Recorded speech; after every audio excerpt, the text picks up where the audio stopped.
Hello everybody. So this is the guitar I ended up getting from Brindley's yesterday, because the guitar I was originally going to get was a 1995 Ibanez RG470 FM Orange Burst, but the guitar had so many fret problems I ended up saying, hey, can I swap it out?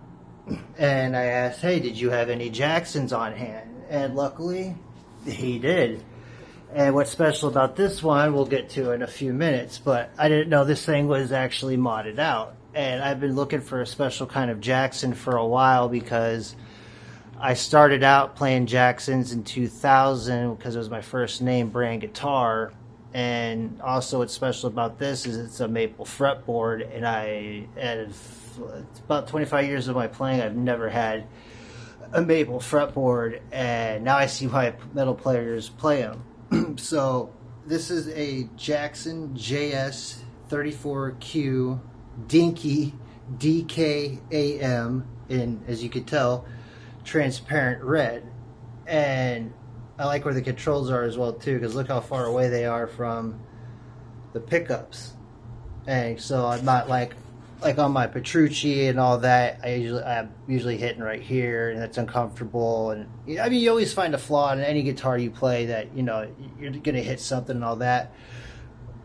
But what I've always liked about Jacksons is because they're super strats to the extreme, that you're not, they take in consideration a lot of stuff. A lot of people don't like middle pickups. Over the years I've learned to enjoy the middle pickup, and that's actually how I became a light picker, is due to these, and it's helped me got better with low action. Sorry, I had to say it a few extra times.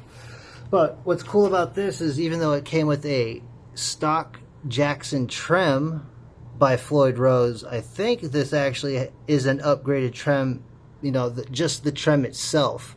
I actually replaced the trem bar because the trem bar was squeaky. So, and I looked underneath, and the actual plastic piece that's underneath that has the teeth, even though there's usually a split in it, the split was longer, and yeah, it was garbage. But I have tons of these bars, is just side, you know, for parts and whatnot. So I put it on and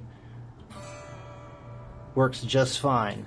And when I opened up the back of the guitar, you know, the cavity plate,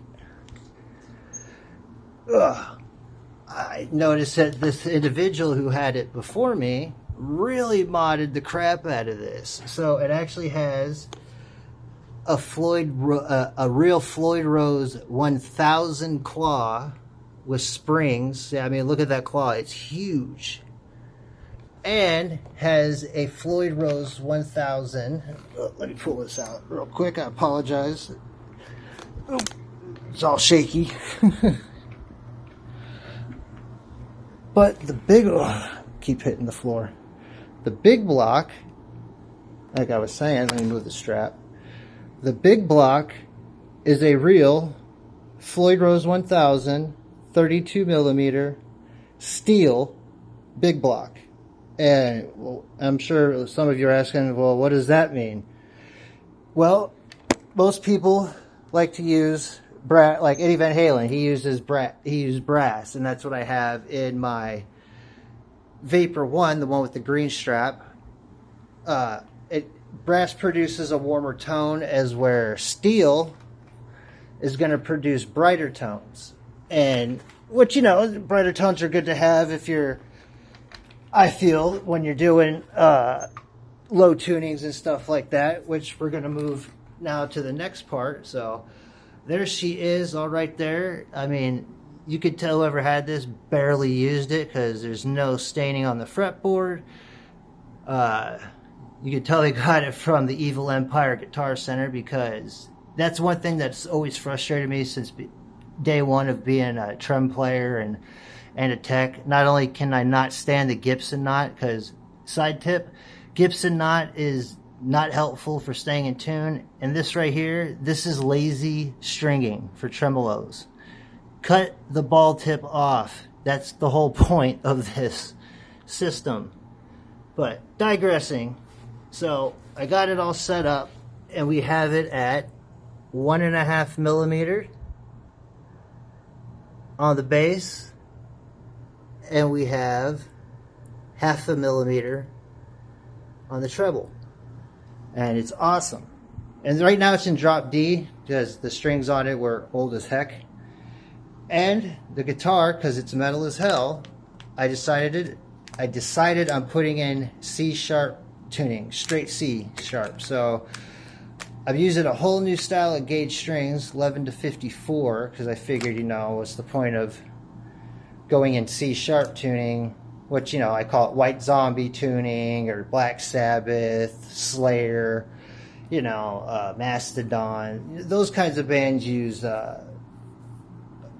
C sharp tuning and stuff like that. So I figured that would be really good, is practice with that, and then get the guitar acclimated and the trim acclimated with it. And considering that it has all those upgrades on the Floyd, it's going to hold it a lot better. But I really wanted to show everybody this because, first off, I didn't expect to have a Jackson in the lineup, because I have several favorite guitar companies, because the only company I would say I'm really loyal to is Vapor, because I play for Vapor. But, you know, Jackson's what I started out on. Sterling Guitars is like has the Petrucci signature. That's like a collector's item. And then Ibanez is like with Jackson. They just make the shredder trem system style guitars that I like, and Vapor makes my signature style guitars. So I mean, it's always good to have backups and certain guitars that you're gonna write with and all that. And this guitar is awesome. No fretwork had to be done. To me, it's new to me. I got it for $250. So I mean, a guitar that goes for $500, I got it for half off, and just had to do a neck adjustment, clean it. I had to clean it big time because it looked like it just was sweating. It got sweated on, and that's it. But hey, everyone, there it is. I finally got a Jackson back in my lineup, and I can't wait to show you guys the guitar I'm getting Saturday. So it's like every Saturday, it's like I'm getting a new instrument. So more guitars and equipment. I love it. All right, guys, you have a good night, and sound test will be next for this guitar.